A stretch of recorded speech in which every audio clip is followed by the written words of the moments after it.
यह घटना उस समय की है जब मैं पहली बार वृंदावन के श्री बांके बिहारी जी के दर्शन करने गया था।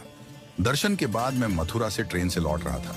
मेरी सीट के पास एक वृद्ध महिला बैठी थी जो लगातार रोए जा रही थी। पहले तो मैंने अनदेखा किया, लेकिन जब काफी देर तक वह चुप नहीं हुई तो मुझसे रहा नहीं गया। आखिरकार मैंने उससे पूछा, माई क्या हुआ, आप क्यों रो रही हैं?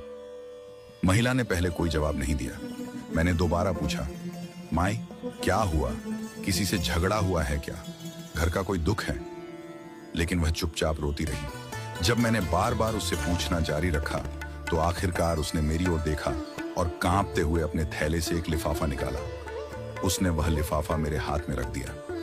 मैंने लिफाफा खोला और देखा कि उसमें 4 पेड़े, 200 रुपए और एक कपड़े का कातर था जो इत्र की खुशबू से महक रहा था। यह देखकर मैं चकित रह गया।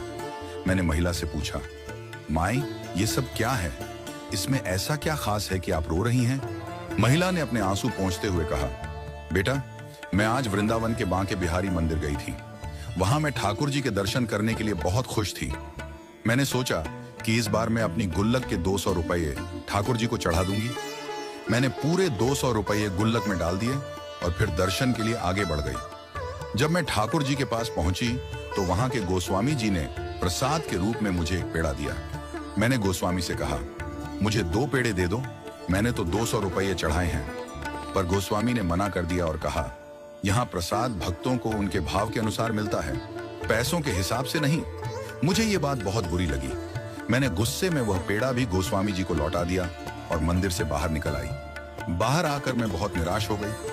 मैं सोचने लगी कि मैंने अपनी मेहनत के पैसे चढ़ाए और मुझे बदले में सिर्फ